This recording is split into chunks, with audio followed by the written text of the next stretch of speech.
22 నుంచి 33 వరకు సంఘము క్రీస్తు గురించి మాట్లాడుతూ సంఘము క్రీస్తుని గురించి మాట్లాడుతూ స్త్రీ పురుషులైన వాళ్ళు ఎలా ఉండాలో చెప్పుకొచ్చాను.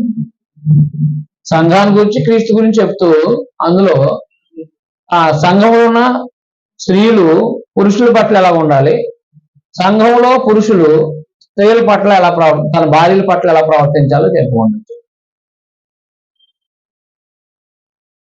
చదువుతాం. స్త్రీలారా ప్రభునకు వలె మీ స్వంత పురుషులకు లోబడండి. స్త్రీలారా ప్రభునకు వలె మీ సొంత పురుషులకు ఏమైందండి లోబడండి. మన అందరూ తెలిసిన విషయం ఏంటంటే వివాహ వ్యవస్థలో దేవుడు శిరస్సుగా ఎవరు నియమించాడు? పురుషుడు యజమానుడిగా నియమించాడు. యజమానుడు కుటుంబపరమైన ఏ విషయాల్లో ఏవి మాట్లాడినా అవి అన్నిటికీ లోబడి ఉండాలి. కుటుంబ సంబంధమైన విషయాల్లో ఏం మాట్లాడినా ఏమి ఉండాలండి, ఏదో ప్రభువులో ఉన్నాం కదా. లోకంలో అయితే ఎందుకు లోబడాలని ఆలోచనలు వస్తాయి, కానీ ప్రభునకు వలె మీ సొంత పురుషులకు ఏమై ఉండండి, లోబడండి. లోబడుతున్నారా? గ్రంథం ఏం చెప్తుందో దానికి భిన్నంగా కనపడుతూ ఉంటాయి ఇప్పుడు చాలా జీవితాలు. క్రైస్తవులే గ్రంథం ఏం చెప్తుందో దాన్ని భిన్నంగా చేస్తూ ఉంటాడు. ఇప్పుడు మనిషి ఆది కాండం నుంచి అలాగే చేస్తూ ఉంటున్నాడు. కానీ క్రైస్తవులు అయిన తర్వాత మారాలా వద్దా? ప్రభునకు వలె మీ సొంత పురుషులకు ఏమైందండి, లోబడండి.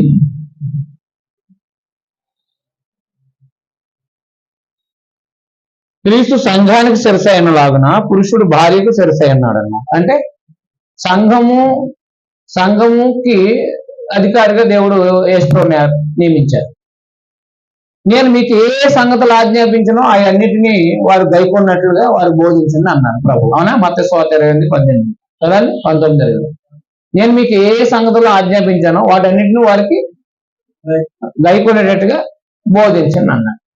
అటు ఇప్పుడు సంఘానికి క్రీస్తు శిరస్సు అయితే యేసు క్రీస్తు వారు చెప్పిన ప్రతి మాటకి సంఘం ఏమై ఉండాలి, లోబడాలి. అంతే, అది దేవుడు నియమించాడు. అది సంఘానికి శిరస్సుగా దేవుడు నియమించాడు ప్రభువుని. అందువల్ల అందుకనే ఈయన నా ప్రియకుమారుడు, ఈయన మాట మీరు వినండి అని దేవుడు చెప్పాడు.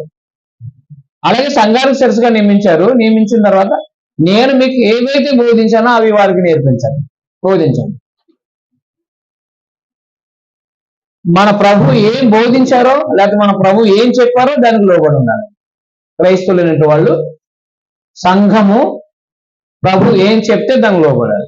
అంతే, ప్రభు ఏం చెప్తే దానికి లోబడాలి. ఆరాధన విషయంలో ఏం చెప్తే అది లోబడాలి. జీవితానికి సంబంధించిన విషయాలు ఏం బోధిస్తే వాటికి లోబడాలి. అలాగన మన ప్రభు ఏం బోధిస్తే అని ప్రభు ఏం చెప్తే దానికి లోబడాలి. అందుకని సంఘానికి ప్రభు శిరసైన లాగున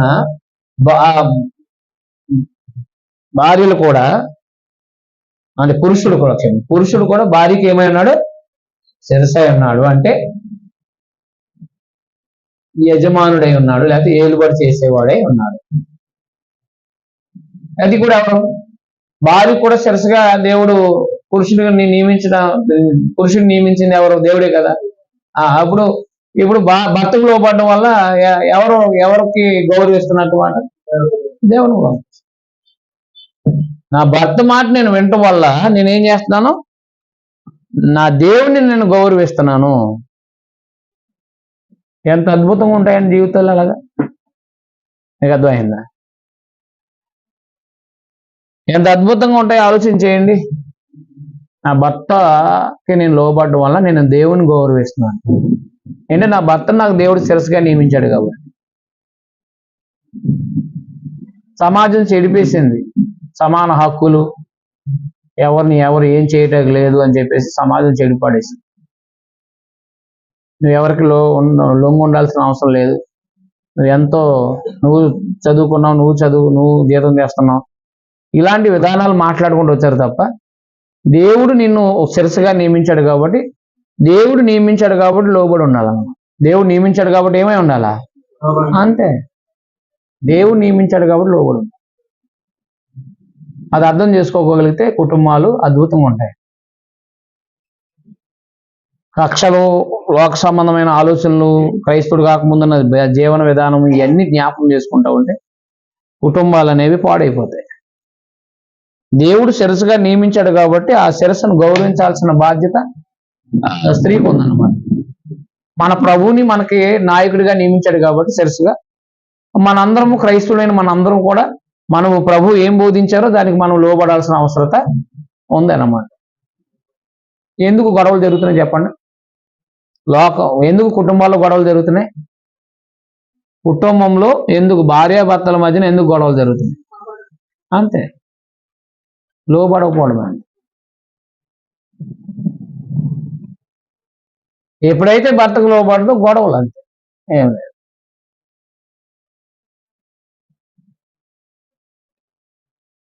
చెప్పిందల్లా నేను చేయటానికి ఉన్నాను అనుకుంటున్నావా? అంటే అటు వివాహానికి ముందు ఏం చెప్పుకోవాలి మీరైతే? వివాహానికి ముందు వెళ్ళినప్పుడు ఏం చెప్పుకోవాలి?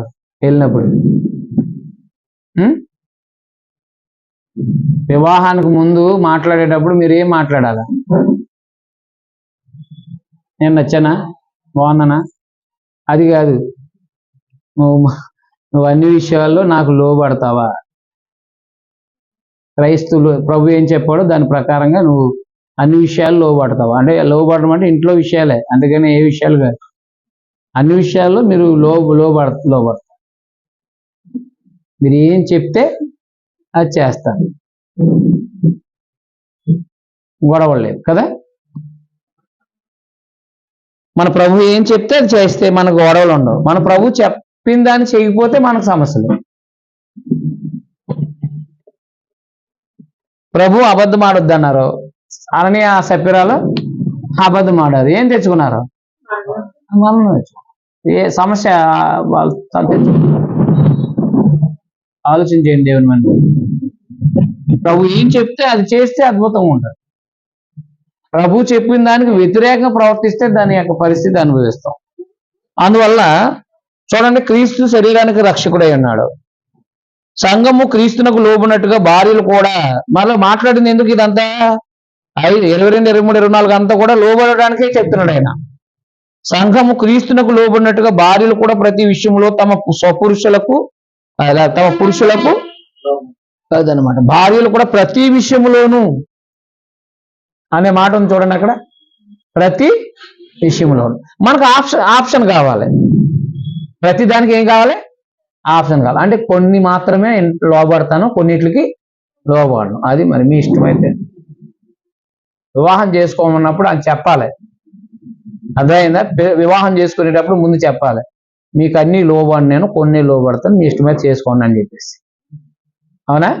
అంటారు అలాగా? మీ ఇష్టమండి, మీరు ఏం చెప్తే చేస్తారు, మీరు ఏం చెప్తే చేస్తారు. ఆ తర్వాత వివాహం అయిన తర్వాత నువ్వేం చెప్తే చేస్తానికి నేను ఉన్నాను అనుకుంటున్నావా? నువ్వేం చేసినా నేను చూస్తాను ఊరుకుంటున్నాను అనుకుంటున్నావా? అంటే ఇవే గొడవలు. అర్థమైంది? భోజనం పెట్టంటే ఆగు పెడతానంటారు, పెడతాను అని అనరు కదా. మీ మంచినీళ్ళు పట్టరా అంటే ఏంటి? అక్కడ ఉన్నాయి తీసుకో అంటారు. సమాధానం ఏమవుతుంది? తిరిగి యేసు ప్రభు శిష్యులు పంపిస్తే ఏమన్నారంటే, మీ సమాధానం మీకు తిరిగి వస్తే కనుక మీరు వేరే ఇల్లు చూసుకోండి అన్నాడు. అవునా? మీ సమాధానం మీకు తిరిగి వస్తానమాట. ఇప్పుడు ఏంటి సమాధానం ఏంటి అంటే, భోజనం పెట్టు అన్నాం అనుకోండి, పెట్టుకుని తినంటే మీ సమాధానం మీకు తిరిగి వచ్చింది, అంతే. అంటే మీకు లోపడతలేదని అర్థం. మంచినీళ్ళు ఇమ్మన్నారు అనుకో, అక్కడ ఉన్నాయి తాగు అన్నారు అనుకో, నీ భార్య మీకు ఏమాత్రమో లోబట్టలేదని అర్థం, అంతే. నేను లోబడను అనక్కర్లా, నేను లోబడను అని అనక్కర్లా. నీ చెప్పిన దానికి సబ్మిట్ అవ్వకుండా ఉంటే అంతే. మనం రేపొద్దున్న మీటింగ్కి వెళ్తున్నాం, నాకు పని ఉందంటే అయిపోయినట్టు.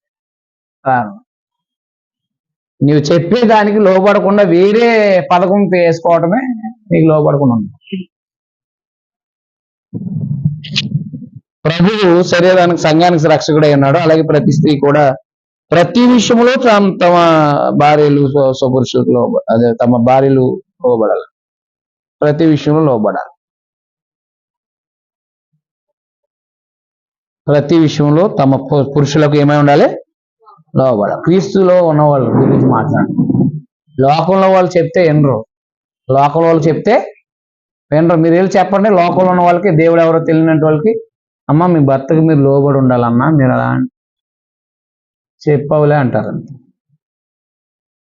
ప్రభునందు మనం చీకట్లో ఉన్నాయి. అంతకు ముందు మన బ్రతుకు ఇష్టం వచ్చినట్టు మన బ్రతుకు మనకు తెలియదు. అంధకార సంబంధ జీవితంలో ఉన్నాం, మనకు తెలియదు.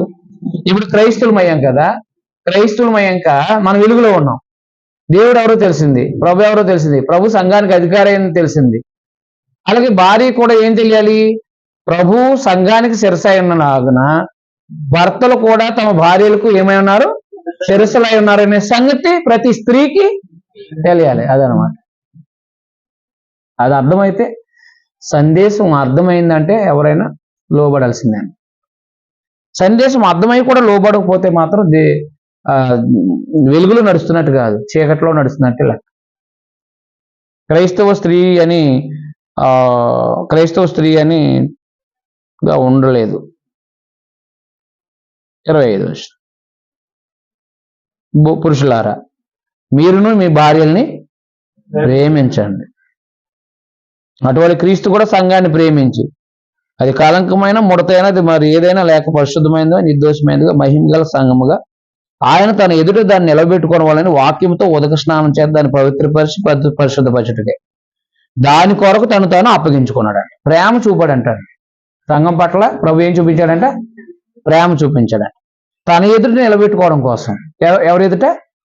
తన ఎదుట పరిశుద్ధంగా నిర్దోషంగా నిలబెట్టడం కోసం ఆయన ప్రాణం పెట్టాడంట. మరి నీ ఎదుట నీ భార్య నువ్వు నిలబెట్టుకోవడం కోసం నువ్వు ప్రేమ చూపించున్నావు లేదా?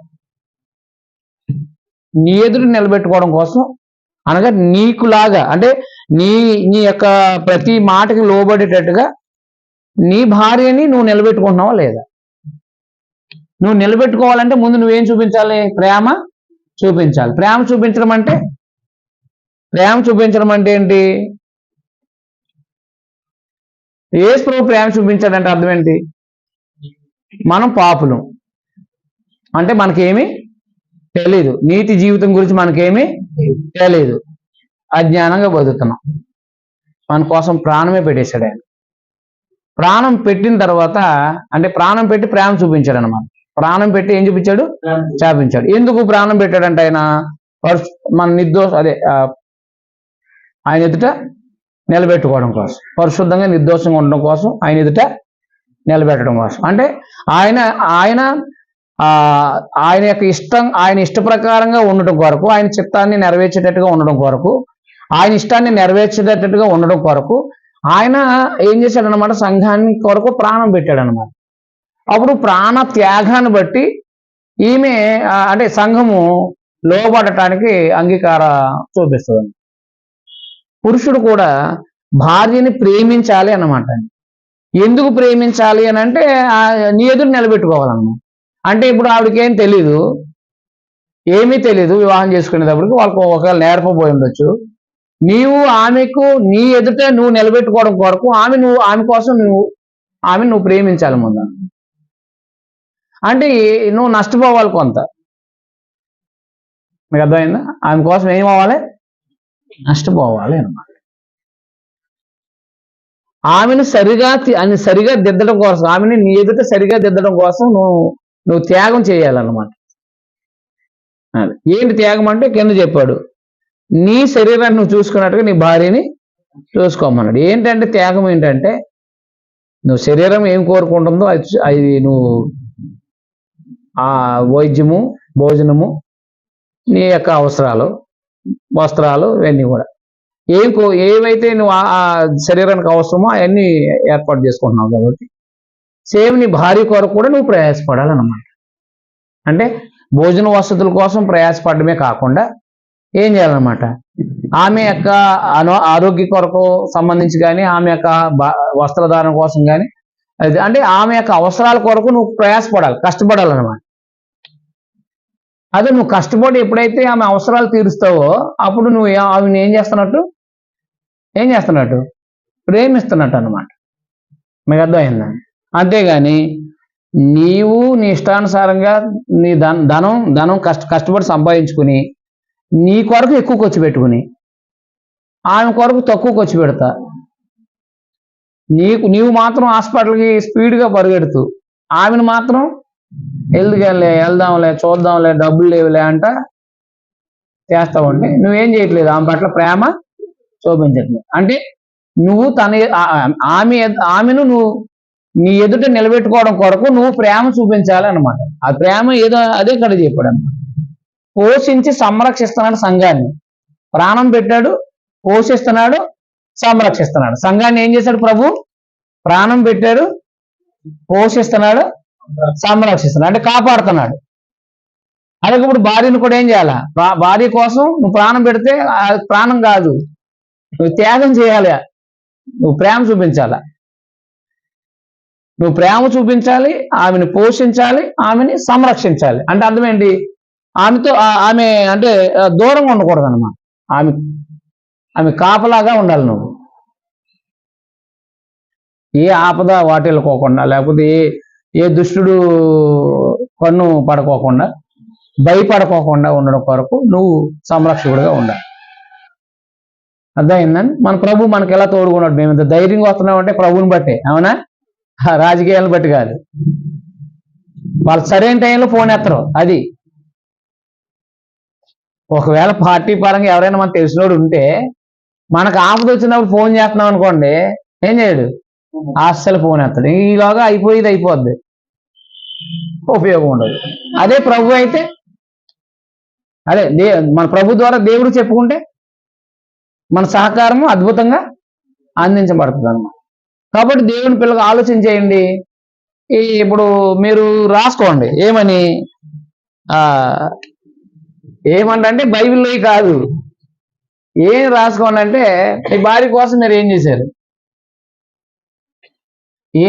ఏం చేస్తున్నారు మీకు అనుకూలంగా. అంటే ఇప్పుడు ఉదాహరణకి ఒక ఆయన్ని నేను హాస్టల్ వార్డెన్ కింద అదే మామూలుగా అక్కడ పంపించాను అవసరాల కోసం ఒక చోట. ఆయన యజమానుడికి వస్తుంటే నమస్కారం చేయట్లేదంట. ఆయన జీతం ఇచ్చే ఆయనకి వస్తున్నప్పుడు కారు దిగి వస్తుండగా అలా గేట్ తీసేసి పక్క వెళ్ళిపోతున్నాడండి. అంతే. మీ యజమానుడు అయిన వాడు ఏం కోరుకుంటాడు? గౌరవం నమస్కారం అండి సార్, రండి సార్ అని చెప్పేసి కోరుకుంటాడు. అప్పుడు ఈయన క్రైస్తవుడు కాబట్టి ఏమన్నాడంటే నాతో చెప్పాడు, ఏంటి మనవాడికి సంస్కారం లేదని చెప్పేసి నాతో చెప్పి అతనికి నేనే సంస్కారం, ప్రభు చెప్పాడు కదా మీకు వాళ్ళు ఏం చేయాలనుకుంటున్నారో మీరు ముందు వారికి చేయను అన్నాడు. కాబట్టి ఈయన కారుని దిగి వందనాలు నమస్కారం అంటున్నాడంటే అప్పుడు ఆయన ఏమయ్యాడు? 2-3 రోజుల తర్వాత మొదలెట్టాడు నమస్కారం అని, గుడ్ మార్నింగ్ అని. అంటే ఏంటి? ఈయన పెద్దోడు అయినట్టు వాడు ఆ చిన్నోడికి ఏం చేశాడు? నేర్పించాడు. రానంటే వాడికి ఏం చేశాడు? నేర్పించాడు అన్నమాట. అంతేగాని ఏంటి నమస్కారం పెడతలేదండి, సంస్కారం లేదా నీకు, ఎక్కడ ఏంటి టూట్ అన్నాడుకో వెళ్ళిపోతాడు. కాబట్టి ప్రతి మనిషి ఏం చేస్తాడంటే చాలా మంది పోగొట్టుకుంటాడు నేర్పించుకోకుండా. అలాగే భార్య కూడా మనం ఏం చేస్తున్నామంటే మనము ఆమెని నిలబెట్టుకోవాలి. మనం ప్రతి మాట మనకి వినేటట్టుగా నిలబెట్టుకోవాలి.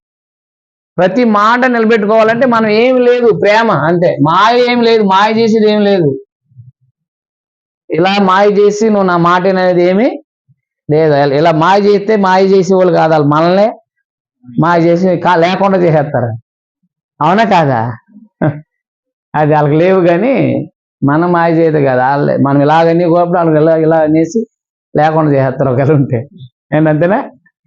కాబట్టి అది అవ్వదు, జరగని పని. కాబట్టి అలాంటి మాయలు ఏమి లేవు. కాబట్టి ఏమి లేదు, ప్రేమతో కోడు అన్నమాట. ప్రేమ ద్వారానే సాధించాలండి, కొట్టి సాధించలేము. అర్థమైనా? తర్వాత అవి ఇవి కొని అంటే ఏదో కొని మనం ఏం సాధించలేము. కేవలం ప్రేమ అన్నమాట. మీరు ఆ ప్రేమ అనేది చూపించడం ద్వారా పోషణ సంరక్షణ. ఇది ఈ ప్రేమ, పోషణ, సంరక్షణ ఈ మూడు ఉంటే ఖచ్చితంగా భార్య లోబడుతుంది. మీకు అనుకూలంగా మీరు నిలబెట్టుకోవాలనుకుంటున్నారు. ప్రభు నిలబెట్టుకున్నాడు. దాని కొరకు ఏం చేశారు. మరి మీరేం చేస్తున్నారు? అన్నం సరిగ్గా వండకపోతే కొడుతున్నారా? ఏం లోబడదు. మీకు అర్థమైందా? హాస్పిటల్కి సరైన టైంకి తీసుకెళ్ళట్లేదా? ఆవిడ మనసులో బాధ ఉంటుంది, లోబడదు. మీకు అర్థమైంది? తిడుతున్నారా? లోబడదు. అడిగినవి ఏదైనా అడుగుతుంటే తేవట్లేదా? అవసరాలు అడుగుతుంటే తేవట్లేదా? లోబడదు. ప్రభు సంఘానికి ఏం చేశారో మనం చూడాలి, మనం గ్రహించాలి. ప్రభు సంఘానికి ఏం చేశారో మనం గ్రహిస్తే అప్పుడు మనం భార్య కోసం ఏం చేస్తాం. బయటికి వెళ్ళామంటే మనం లీటర్లు డ్రింకులు తాగేస్తాం, అవునా? బయటికి వెళ్ళామంటే బిర్యానీలు, అవునా కదా? బయటికి వెళ్ళామంటే మనము ఎంజాయ్. మరి భార్య నువ్వు ఇలా ఎత్తి తాగేటప్పుడు ఎవరు జ్ఞాపకం రావాలా? అంతే, దించేస్తావు అంతే. ఏదైనా తినేటప్పుడు తాగేటప్పుడు ఆవిడ జ్ఞాపకం వచ్చిందంటే ఆవిడకి ఆఫ్ పడిపోవాలంతే. అర్థమైందా? అదే అలా ప్రేమించినప్పుడు ఎవరైనా తన కుటుంబం మర్చిపోతారు. మనం ఏం చెప్తే లోపడతారు. ప్రేమ చేత లోపరుచుకోవాలి తప్ప మనం కొట్టి తిట్టి లోపరుచుకునే కాదు. లోకం వాళ్ళు ఏం చెప్తారంటే మాట వింటలేదంటే నాలుగు తగిలిస్తే అదే మాట వింటదండి. నీ మాట వినదు, ఏమవుతుంది తెలుసా? మాట విన్నట్టుగా ఉండే సాధనంగా తయారవుతుంది, కానీ వినదు. యేసుప్రభు సందేశం కాదు అది. కొడితే నాలుగు తగిలించేది యేసుప్రభు సందేశం కాదు. మీరు ఎవరి దగ్గర విని ఉంటారు. అది ఎవరి సందేశమో నాకు తెలియదు. మొత్తం మీద నాలుగు తగిలించండి, అదే అంటారు. అది అస్సలు సరైనది కాదండి. మాట అనకపోతే మనం చేతకాలం అయిపోతాం కదా, మరి మన పౌరస్వం ఏమవుద్ది? మనం తక్కువ అయిపోతున్నాం కదా కొట్టకపోతే. ప్రభు మనం ప్రేమించారు. మనం పాపంలో ఉన్నా సరే ప్రేమించారు ఆయన. మనం పాపంలో ఉన్నామని తెలుసు కూడా ఏం చేశారు ఆయన? ప్రేమించారు. అలాగే భార్య యొక్క ప్రతి అవసరత, ప్రతి బలహీనతని గుర్తించి, భార్య యొక్క ప్రతి విషయాన్ని గ్రహించి దాన్ని ప్రేమించి మనం సరిచేయాలండి. అంతేగాని నువ్వు మాంతవా, ఉంటావా, ఉండిపోతావా, ఉంటే ఉండు లేకపోతే వెళ్ళిపో, ఇలా ఉంటే నాకు కుదరదు అని చెప్తే మారరు. తయారు చేసుకోవాల్సిన బాధ్యత పురుషుడిదే. గుణవతి అయిన భార్య యెహోవా యొక్క దానం చేశాడు ఆయన. నీకు అనుకూలంగా అంటే నీ యొక్క కుటుంబాల్లో చేసుకునేటట్టుగా నువ్వు తయారు చేసుకోవాల్సిన బాధ్యత అదన్నమాట. ఎవరు కూడా బంగారాల ముద్దలన్నీ కూడా తయారైపోయి వచ్చేస్తాయి. చైన్లు కడియాల కింద దొరికేస్తాయా? మరి ఏం చేస్తారు? తయారు చేసుకుని మెడలో వేసుకుంటే ఎంత అందంగా ఉంటుంది అండి. తయారు చేసుకుని ఉంగరం పెట్టుకుంటే అందంగా ఉంటుందా, ఉండదా? మరి భార్యను కూడా అలా తయారు చేసుకుని పెట్టుకోవాలి. అప్పుడు కుటుంబం ఎలా ఉంటుంది? అందంగా కనపడుతుంది. లేకపోతే ఎలా ఉంటుంది? హెజ్బేల్ ఫ్యామిలీలా ఉంటుంది. ఎలాగా? అందుకని క్రైస్తవ కుటుంబాలుగా ఉండాలి. మనం అలవాటు చేసుకోవాలి. ఒక రోజులో తయారైపోదు కాదు. అందువలన మన బాధ్యతలు మనం సక్రమంగా నెరవేర్చినప్పుడు వాళ్ళు ఖచ్చితంగా ఏమై ఉంటారు? లోబడతారు అన్నమాట. అది గుర్తుపెట్టుకోండి. అది దేవుని యొక్క వాక్యం తెలియజేస్తుంది, నేను కాదు. అటువలే పురుషులు తమ సొంత శరీరం వల్లే తమ భార్యను ప్రేమబద్ధులై ఉన్నారు. తన భార్యను ప్రేమించి వాడు తను ప్రేమించుకుంటున్నాడు. తన శరీరమును ద్వేషించిన వాడు లేడు గాని ప్రతివాడు దాన్ని పోషించి సంరక్షించుకున్నాం. మన శరీరానికి కావాల్సిన అన్ని చూసుకుంటున్నాం. మనము క్రీస్తు శరీరమునకు అవయవంలో ఉన్నాము కనుక, అది సంఘంలో సభ్యులమై ఉన్నాము కనుక. అవయవాలన్నా సభ్యులైన ఒకటే కదా. మన క్రీస్తు యొక్క శరీరంలో సభ్యులమై ఉన్నాం కనుక, లేదా అవయవాలు ఉన్నాం కనుక. అలాగే క్రీస్తు కూడా సంఘాన్ని పోషించి సంరక్షిస్తున్నాడు. ఆ కారణం చేత, ఈ కారణం చేత పురుషుడు ఏ కారణం చేత? పోషించి సంరక్షించే కారణం చేత. భార్యని పోషించి సంరక్షించే కారణం చేత తన తండ్రిని తల్లిని విడిచి తన భార్యను హత్తుకొని. భార్యను హత్తుకోవడం అంటే పోషించడానికి, సంరక్షించడానికి ఆమెతో కలిసి ఉంటున్నాడు అన్నమాట. వారిద్దరూ ఏక శరీరం అవుదురు అన్నమాట, ఒక కుటుంబం అవుతారు. ఈ మర్మం గొప్పది, ఈ మర్మం అనేది గొప్పది. అయితే ఇప్పుడు దాకా భార్య భర్తల గురించి చెప్పి ఏం చెప్తున్నాడు ఆయన? అయితే నేను క్రీస్తుని గూర్చి, సంఘాన్ని గూర్చి అదనమాట. అంటే ఇప్పుడు సంఘాన్ని యేసుక్రీస్తు ద్వారా దేవుడు ఏర్పాటు చేశాడు. ఆ సంఘానికి క్రీస్తుని శిరస్సుగా నియమించాడు. ఆ సంఘంలో దేవుని పోలి నడుచుకోమని చెప్పేశాడు. అనుజనులు నడుచుకున్నట్టు నడుచుకోవద్దని చెప్పాడు. అదేనా? ఆ సంఘంలో ఎలా ప్రవర్తించాలో సమయాన్ని ఇవన్నీ ఎలుగులో ఎలా ప్రవర్తించాలో చెప్పుకుంటూ వస్తూ ఆ సంఘంలో స్త్రీ పురుషులు ఎలా ఉండాలో చెప్పి సంఘాన్ని గురించి, క్రీస్తుని గురించి చెప్తున్నాను అన్నదండి. సంఘాన్ని గురించి ఎందుకంటే అసలు ఎపిసి పత్రిక అంతా కూడా సంఘం గురించి మాట్లాడు, రక్షణ పొందిన మన అందరి గురించి చెప్తున్నాడు. నేను సంఘాన్ని గురించి, క్రీస్తుని గురించి చెప్తున్నాను. అయితే చూడండి, మెట్టుకు మీలో ప్రతి పురుషుడు తనను వలె తన భార్యను ప్రేమింపండి. తనను వలె తన భార్యను ప్రేమించాలి. తనను వలె తన భార్యను ప్రేమించాలి. తనను వలె తన భార్యని. మీకు ఎక్కువ వస్త్రాలు ఉన్నాయా, ఆమెకి ఎక్కువ వస్త్రాలు కొన్నారు? మీకు ఎక్కువ కొనుక్కున్నారో ఆమెకి ఎక్కువ కొన్నారు? అర్థమైందా? అర్థం అవ్వలేదా? మీరేం కొనుక్కుంటున్నారో ఆమె కూడా కొంటున్నారు అనుకోండి. మీకేం అవసరం లేదో మీరు ఆమెకి లేనప్పుడు మీరు కూడా మానేశారనుకోండి, ఆవిడ అడుగుతుంది మీరు ఎందుకు కొనుక్కోలేదు, నీకోసమైనా కొనుక్కోవాలి, లేదు నాకు కొనుక్కునేటప్పుడు నీకు కూడా కొనాలని ఆగిపోయానని చెప్పేసి వచ్చేసారు అనుకో, పడిపోతారు అంతే. అర్థమైందా? అర్థం లేదా? అలాంటివి చేయాలి. అర్థమైందా? అర్థం లేదా? కాబట్టి డ్రింక్ తాగేటప్పుడు కూడా పట్టుకెళ్ళి డ్రింక్ తెచ్చారు, ఇద్దరు కలిసి తాగారనుకో పడిపోతారు అంతే. అంతే, ఏం లేదు. ఎప్పుడైనా కూడా వెళ్ళేటప్పుడు నువ్వేం తింటావు అని చెప్పేసి అడిగారనుకో, వాళ్ళని తింటావు. వెళ్ళి నువ్వు అంటే డబ్బులు ఉన్నప్పుడే సుమా, లేనప్పుడు కాదు. ఏంది అంటే నేను పలానా తింటావా, సరే రా అని చెప్పేసి ఇద్దరు కలిసి తిన్నారనుకో పడిపోయినట్టే. ఇంకా లేవలేదు నీ ప్రేమలో నుంచి. అవి చేయకోకుండా కూర్చో నోరు మూసుకుని డబ్బులు ఎక్కడున్నాయి అంటూ ఉంటే ఎందుకు నీ మాట వింటారయ్యా? నువ్వు ఎంతో బోధకుడు, ఉపదేశకుడు అయినా నువ్వేం భార్యని ఏం చేయాలా? ప్రేమించకపోతే నీ మాట ఎందుకు వింటదాన్ని? అయితే గొడవ వచ్చింది. ఏది ఒక ఆయన దగ్గరికి, నేను ప్రార్థన గ్రంథం తర్జుమా చేస్తున్నప్పుడు సహోదరులు ఒక ఆయన, నేను పెద్ద ఆయన చనిపోయారు, ఆయన ఒక గొడవ వచ్చిందంటే ఏంటంటే, ఏమంటే నన్ను ప్రేమించట్లేదు అని లోబడతలేదండి ఈవిడ అన్నాడట. భర్త యొక్క ఆర్గ్యుమెంట్ ఏంటంటే నాకు లోబడతలేదు అని భార్య మీద కంప్లైంట్ ఇచ్చాడండి ఒక ఆయనకి, అనుభవం కలిగిన. ఆవిడేమందంటే ఈయన ప్రేమించట్లేదు కాబట్టి నేను లోబట్టలేదు అన్నాను. ఇప్పుడు చెప్పండి దాని పంచాయతీ, మీరు ఆ పంచాయతీ చెప్పండి, మీరు చెప్పండి. అర్థమైందా? ఈ లోబడతలేదని నాకు అన్నాడు అంట.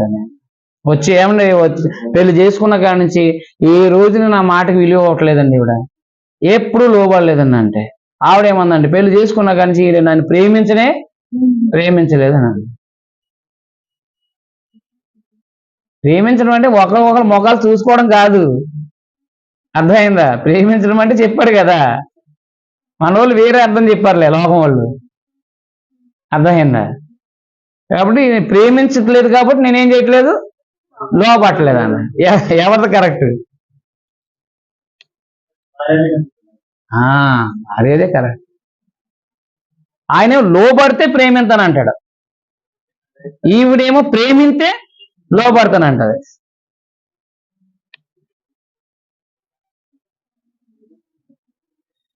అందుకని పురుషుడు తెలుసుకోవాల్సింది ఏంటంటే, పురుషుడి కొరకు స్త్రీ చేయబడింది కాబట్టి పురుషుడే స్త్రీని, ఇప్పుడు సంఘం కొరకు ప్రభు ప్రాణం పెట్టారు ముందు, అవునా?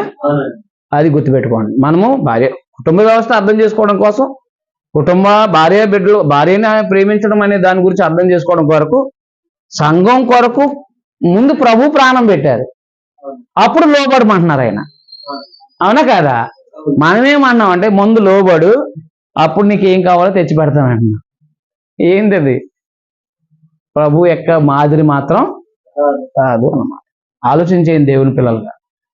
ఎన్నో కుటుంబాలు అహంతో, ఈగోతో, అహంకారంతో ఒకరికొకరు కొట్టుకుంటూ తిట్టుకుంటూ, అర్థమైన మనశ్శాంతి లేక భోజనం కాడికి వచ్చేటప్పుడు కంచాలు ఇసిరేసుకుని, అర్థమైన తినకుండా పడుకుని గడుపుతున్న సందర్భాలు. ఆర్య భర్తలు ఇద్దరు కూడా పిల్లలకి పెట్టే ఇద్దరు కూడా ఆనందంగా తినాలని. నేను అవునా కాదా? ఆనందంగా కూర్చుంది. దేవుడు మనల్ని క్రీస్తునందు ఆనందంగా బ్రతకడానికే, ప్రభునందు ఆనందించమన్నాడు. అవునా కాదా? ఆనందంగా బ్రతకడానికి పిలిచాడు. మన జీవితాలని మనం పాడు చేసుకుంటున్నాం తప్ప, దేవుని వాక్యం ఏం చెప్తుందో దాని ప్రకారంగా మన జీవితాలను కట్టుకుంటే జీవితాలు అద్భుతంగా ఉంటాయి. ప్రతి ఒక్కడు మా ఆవిడ మంచిది కాదంటాడు, ప్రతి ఆమె ఏమంటదని మా ఆయన మంచోడే కాదంటూ ఉంటాడు. నేను కాబట్టి నీ కాపురం చేస్తాను ప్రతి ఆవిడ అంటది. నేను కాబట్టి నేను ఏలుకుంటున్నానని ఇంకొక ఆయన అంటాడు. అంతే ఈ జీవితాలు. మరి ఇంకెవరు అని? మరి పురుషుడు ఆధిక్యత ఏంటి? పురుషుడికి ఉన్న పరిస్థితి ఏంటి? ఈ యొక్క ఈ యొక్క పత్రిక ఈ భావాన్ని మనం అర్థం చేసుకుంటే కుటుంబ వ్యవస్థ చూడండి ఎంత అద్భుతంగా ఉంది. వాటిని చేయకోకుండా ఏదో చేస్తామంటే, నువ్వు ప్రేమించి ఆమెని నువ్వు లోపరుచుకోవాలి. అర్థమైందని అది చెప్పాడు అనమాట. అందుకని తన వల్ల తన భార్యను వాళ్ళను, భార్య అయితే తన భర్త యందు భయం కలిగి ఉన్నట్లు చూసుకోవాలన్నమాట. కాబట్టి ప్రేమించేటప్పుడు ప్రభువుకి మనం ఎందుకు భయపడుతున్నాం? ప్రభు మన కోసం ప్రాణం పెట్టాడు ఆయన, అందుకోసం మనం భయపడుతున్నాం. అలాగే భార్య కూడా భర్త ఎప్పుడైతే ప్రేమిస్తున్నాడో, భర్త ఎప్పుడైతే తన అవసరాలు తీరుస్తున్నాడో, భర్త ఎప్పుడైతే పోషిస్తున్నాడో, భర్త ఎప్పుడైతే సంరక్షిస్తున్నాడో, అప్పుడు భర్తకి ఏమై ఉండాలి? ఆమె లోబడి ఉండాలి. భయపడాలి. లోబడడం కాదు, భయపడాలి. ఇక్కడ ఏమై ఉండాలి? భయపడాలన్నమాట. అది పూర్పాకలో ఉన్న, అంటే చిన్న గుడిసెలో ఉన్న వాళ్ళైనా ఎవరైనా సరే, భర్త అంటే భయపడాలి, భర్త అంటే ప్రేమించాలి, భర్తకి భయపడాలన్నమాట. భయపడుతున్నారా? భయపెడుతున్నారా? ఒక ఆయన వేసాడు ప్రశ్న, భయపడుతున్నారా? భయపెడుతున్నారా? అంటే ఏం చేస్తున్నారు? నేను చచ్చిపోతానని భయపెట్టడమే, నేను వెళ్ళిపోతానని భయపెట్టడం.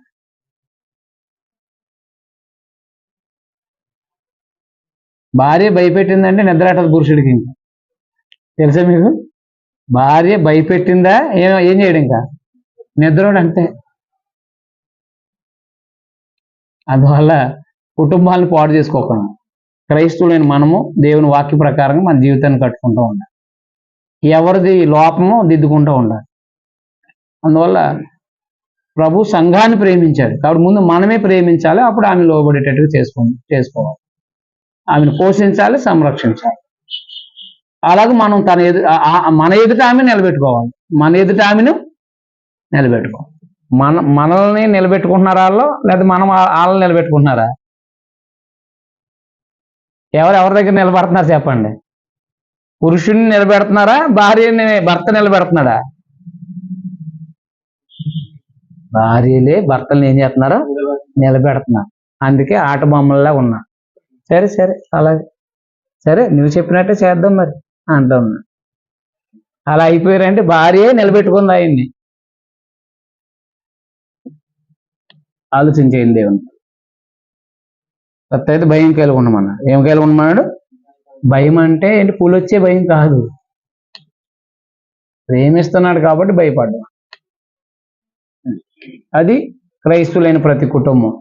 ధనవంతులు అయితే కాదు, సామాన్యమైన కుటుంబం నుంచి ధనవంతులైన కుటుంబం వరకు కూడా క్రైస్తవులైన వాళ్ళు క్రైస్తవుల కుటుంబాల్లో అలా జరగాలి. సో ఆయన క్లాస్ సంపాదించి అప్పుడు నీకు లోపడతాను, అది మళ్ళీ ప్రమాదం. అది మీకు అర్థమైంది? అర్థం లేదు. ఎక్కువ సంపాదించే భార్యను చేసుకుంటే కనుక ఏం లోబడదు. చాలా మంది ఏమనుకుంటారు, కష్టపడే వాళ్ళు చేసుకుంటే మనకు కూడా ఉపయోగం, నువ్వు అంట్లు తోమడమే. కాబట్టి నీ పైన ఆమె తీసుకుంటే ఏం చేస్తుంది? నువ్వేం చేయాలా? తోమి వంట చేసి ఉంచాలని. ఎందుకంటే ఆవిడ నీ మీద పైగా ఎక్కువ సంపాదిస్తుంది.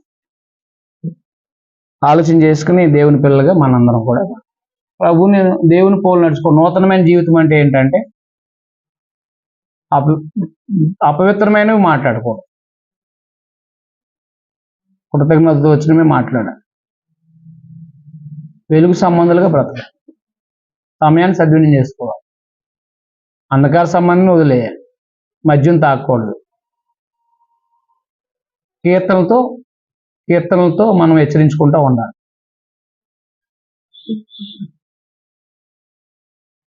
కుటుంబ వ్యవస్థలో భార్య భర్తకు అన్ని విషయాల్లో లోబడి ఉండాలి. భర్త ప్రభులాగా, ప్రభువు వలె సంఘాన్ని, ప్రభువు ఏం చేస్తారో సంఘానికి అలాగే ఆమె భార్య కూడా అలాగను ప్రేమించి ఆమె నిలబెట్టుకోవాల్సిన బాధ్యత, తను ప్రేమించాల్సిన బాధ్యత ఉన్నాను. ఈ ప్రకారంగా కుటుంబాలు కట్టుకుంటే ఎలా ఉంటాయి చెప్పండి? అద్భుతం. కాబట్టి నియమాలు మీరి సరి చేసుకోవాలంటే ఎక్కడ అవుతుందా? అవుదా? నియమాలు అనుసరిస్తే కరెక్షన్ అవుతుంది. ఏమంటే